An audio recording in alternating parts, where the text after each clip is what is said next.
Rocco Cotento est l'invité de France Bleu Paris Matin. Noé da Silva, vous recevez ce policier responsable départemental pour Paris du syndicat Unité SGPFO. Il était arrivé sur les Champs-Élysées juste après l'assassinat de Xavier Jugelé. Bonjour Rocco Cotento. Bonjour. Merci d'être avec nous ce matin. Le président de la République avec la maire de Paris dévoile une plaque commémorative en hommage à ce policier assassiné sur les Champs-Élysées. Ce sera cet après-midi. Une plaque commémorative, c'est important ? C'est important pour les collègues et pour la fonction, pour la police. Xavier Jugelé ainsi que ses collègues qui ont été très courageux lors de cet assassinat, qui auraient pu aussi mourir, sont toujours impactés et traumatisés par cette histoire. Donc c'est une juste reconnaissance. Les collègues qui ont survécu vont être aussi décorés de l'Ordre national du mérite. Et c'est une reconnaissance légitime pour ces collègues et pour la police nationale. Il y a des prises en charge psychologiques après ce genre de drame dans la police ? Toujours, systématiquement, lorsque vous êtes confronté à ce genre d'acte terroriste, même aussi, il y a vous avez des cellules de soutien psychologique qui sont mises en place immédiatement pour des choses aussi. Il suffit qu'un policier subisse une intervention malheureuse ou soit blessé grièvement, pas forcément dans le cas d'un attentat. La cellule de soutien psychologique, en général, se met en place. Parfois, les collègues ne se livrent pas immédiatement parce que vous avez des syndromes post-traumatiques qui peuvent arriver plusieurs mois après. C'est ce qu'on a vu par rapport à certains collègues qui étaient intervenus dans le Bataclan, par exemple. Donc c'est très délicat. Oui. Et les collègues de Xavier Jugelé, un an après, comment vont-ils ? Les collègues de Xavier Jugelé, je ne veux pas parler à leur place, j'en connais quelques-uns, ne pourront pas faire leur deuil de cette histoire-là. Jamais, c'est clair. Et certains ont changé d'affectation, puisque rester à la 32e compagnie, là où ils travaillent, c'était aussi assez délicat. Mais voilà, ce sont des policiers professionnels et qui continuent leur travail, puisqu'ils ont une mission à accomplir. Après l'attentat, vous étiez arrivé très rapidement sur place, une demi-heure, je crois. J'avais été avisé par notre délégué de la 32e compagnie, et je me suis rendu sur place quasiment une demi-heure après. Alors évidemment, on nous a expliqué ce qui s'était passé, et notre pauvre collègue Xavier Jugelé, qui n'a eu aucune chance, qui a été exécuté. Le chauffeur était assis dans le car, et voilà, il a été quasiment exécuté. Et le sang-froid d'un autre collègue qui était sur place, qui a réagi immédiatement, a permis d'éviter un massacre, puisque ce terroriste s'était stationné, je vous le rappelle, en véhicule juste derrière le car, était sorti et avait commencé à arroser avec sa Kalachnikov. Il ne se serait pas arrêté. Il a été tué par un autre policier. Il a été tué par les autres policiers qui étaient là.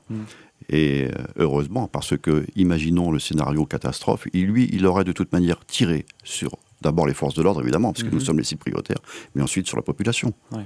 Et il y avait du monde sur les Champs-Élysées, évidemment. Rocco Cotento, un an après, est-ce que des choses ont changé ? Vous parliez à l'époque d'exprimer une colère assez rapide. Est-ce que les choses ont changé pour vous dans la police, notamment à Paris ?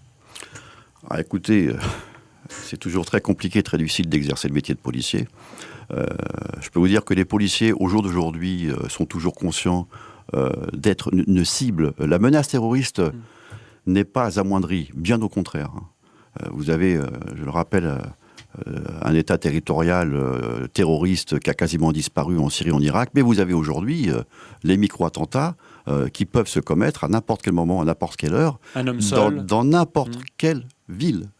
Y compris une ville de province. Oui, en général, ce sont des hommes. À Tarbes. Complètement. Ce sont des hommes, en général, seuls, puisque ces terroristes n'ont plus les ressources pour commettre de gros attentats qui se préparent longtemps à l'avance. Et nous avons une série de renseignements quand même très efficaces. Maintenant, on tombe dans une numérisation du terrorisme avec l'organisation de micro-attentats par des personnes seules, attention, qui commettent des actes seuls, mais qui ne sont certainement pas seuls, qui bénéficient de complicité systématiquement. Dans la police parisienne, il avait été annoncé évidemment de nouvelles armes, de nouveaux véhicules. Certains disent que ça n'est pas arrivé. Alors, un bémol. Il y a un armement, le cadre plan BAC à l'époque qui avait été demandé par les policiers et par notre organisation syndicale aussi, a été en partie accompli. C'était M. Cazeneuve à l'époque qui était ministre de l'Intérieur, avec quand même le HK G36 et l'UMP9. Ce sont des armes de gros calibre, hein, puisque, vous savez, les forces de l'ordre doivent s'adapter à la menace terroriste. Hein. Le terrorisme, il s'adapte tout le temps, lui. Hein. Oui. Donc voilà. Après, nous sommes confrontés aujourd'hui à un problème de formation. C'est bien beau d'avoir des armes, c'est bien beau, mais encore faut-il avoir des formations. Vous avez dans la police ce qu'on appelle des stages tuerie de masse, qui vous mettent en situation, lorsque vous avez un tireur comme ça, dans un endroit qui commence à tirer sur la foule. Donc ces stages tuerie de masse existent, mais malheureusement, ce que nous déplorons, et ce que nous travaillons et nous martelons, c'est que les collègues doivent pouvoir en bénéficier. C'est bien beau d'avoir une arme, un HKG36, de patrouiller avec. Encore faut-il pouvoir réagir immédiatement lorsqu'on est confronté à une situation d'un attentat ou une situation dangereuse. Or, ce n'est pas le cas aujourd'hui. Vous avez beaucoup de collègues, y compris de jeunes collègues qui viennent d'être affectés dans certains services, qui ont ce HKG36, qui patrouillent avec, mais malheureusement, qui ne sont pas formés, hormis le premier tir pour maîtriser l'arme, c'est tout. Il ne s'agit pas de faire un tir, il faut ensuite faire une formation continue et des stages. Et ça, ce n'est pas encore généralisé, c'est ce que nous demandons. Ça veut dire qu'aujourd'hui, à Paris, un policier va dans un stand de tir combien de fois par an ? Alors, dans la police nationale, vous avez 3 tirs obligatoires par année. Voilà. Donc les 3 tirs réglementaires, bon, normalement, l'administration essaie que les collègues le fassent, mais ce n'est pas le cas. Dans les faits, ce n'est pas le cas. Aujourd'hui, un policier parisien ne va pas au centre de tir 3 fois par an. Alors, il devrait, malheureusement, ce n'est pas le cas pour tout le monde. Les services spécialisés, évidemment, la BRI, la brigade d'intervention, tirent tout le temps. C'est leur entraînement, ils sont à l'entraînement tout le temps. Ou ils s'entraînent, ou ils interviennent. Hein. Là, c'est un cas à part, attention. Mais je vous parle de la police générale, parce qu'il ne faut pas se leurrer. Qui intervient dans le cas d'un attentat en priorité ?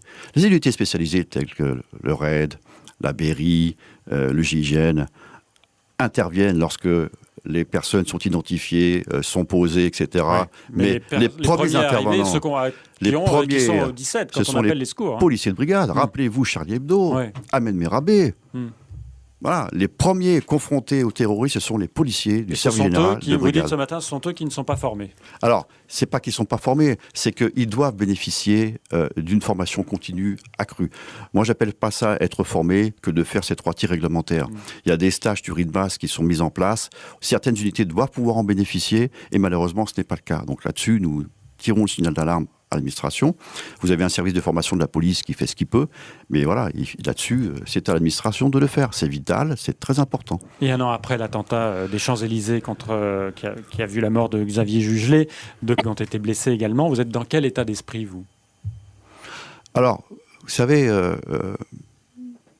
l'état d'esprit du policier aujourd'hui, c'est d'être toujours encore plus vigilant, et son meilleur ennemi, c'est la routine.